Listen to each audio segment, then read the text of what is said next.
Okay, Assalamualaikum guys. Hari ni aku nak review sebiji motor W Motor NX150S.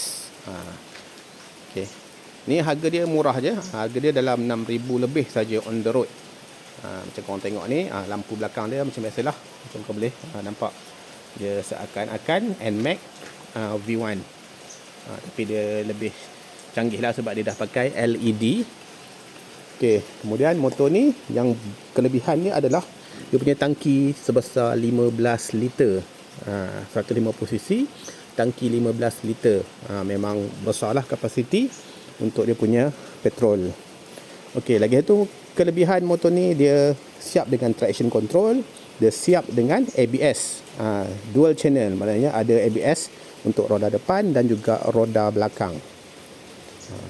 Kalau kau tengok kat sini, dia juga ada sistem macam hybrid lah, start and stop.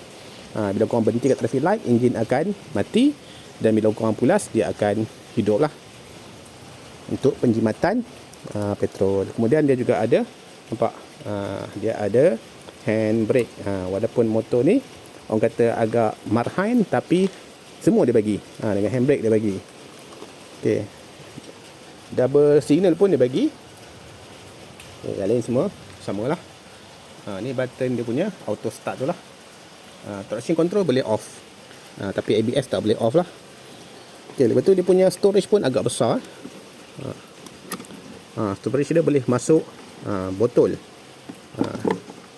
Botol boleh masuk, maknanya handphone pun boleh masuk lah. Sama juga kiri kanan. Kiri kanan pun okay, ni pun nampak boleh masuk botol. Agak besar lah dan luas. Okay, untuk buka dia punya under seat storage macam ni lah. Okay, under seat storage dia agak besar, tapi tak muat helmet open face. Helmet steng insyaAllah muat. Tapi boleh lah setakat nak masuk baju hujan semua. Okay. Dia datang siap dengan rack yang dah boleh pasang box. Kau tak perlu nak beli lagi rack ni. Dia dah siap, memang dah boleh pasang box ngam-ngam. Bateri macam biasalah kat sini dia punya kedudukan bateri. Okey, berbaloi ya. Harga 6,000 lebih on the road. Enjin macam biasalah. Sama dengan macam korang tahu lah, dia akan sama dengan enjin daripada Honda lah, ADV 150 160. Dia punya puli pun sama dengan Vario 160 dengan Honda lah.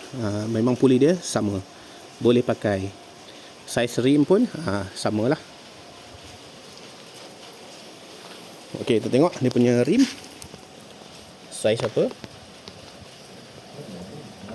Agak gelap tak nampak. Aku rasa rim dia 13. Rim dia 13 ni. Rim 13. Betul, 13. Rim 13 inci. Tayar dia agak kecil lah, 13. Okay, nampak dia ada ABS, disc brake. Brake belakang pun pakai disc brake belakang pun pakai disc. Okay. Exhauster, double exhauster. Ini just boleh adjust preload lah, spring saja. Okay, radiator dia. Okay, seat dia memang agak selesa. Aku dah try bawa tadi. Seat dia sini dia melengkung. Macam ni. Dia melengkung. Memang selesa lah. Cuma bahagian belakang ni agak kecil, tapi benda ni boleh buka. Kalau untuk bawa pilihan nak selesa, boleh buka lah benda ni. Okay, kita tengok meter dia pun memang sangat-sangat cantik lah. Tengok meter dia colourful. Nampaklah dia ada traction control, dia ada ABS, lengkap lah. Jam pun ada, odometer pun ada. Cuma aku tak nampak lah apa-apa button untuk adjust dia lah. Maybe dia memang macam ni je, dia tak boleh tukar dia punya UI lah. Tapi so far lah berbaloi lah dengan harga dia. Okay. Windshield pun tak boleh adjust .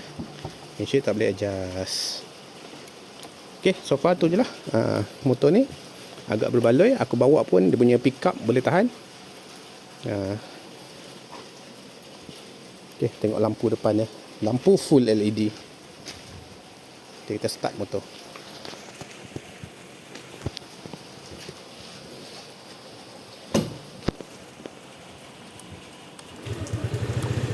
Okey, starter pun dia dah pakai ACG starter dia pakai ACG lah. Dia punya coil magnet tu dia boleh jadi starter, dia boleh jadi magnet untuk charge bateri dan bagi power pada lampu semualah. Dia tak pakai sistem starter lain. Dia combine sekali. Samalah macam ADV semualah, NMAX. Okey, ni lampu belakang dia lah.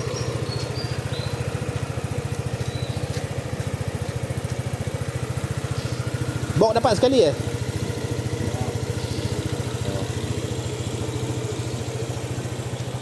Okey, berbaloi. Kualiti dia pun nampak meyakinkan lah. Dia tak nampak low quality. Okey, sampai tu je lah review aku. Assalamualaikum.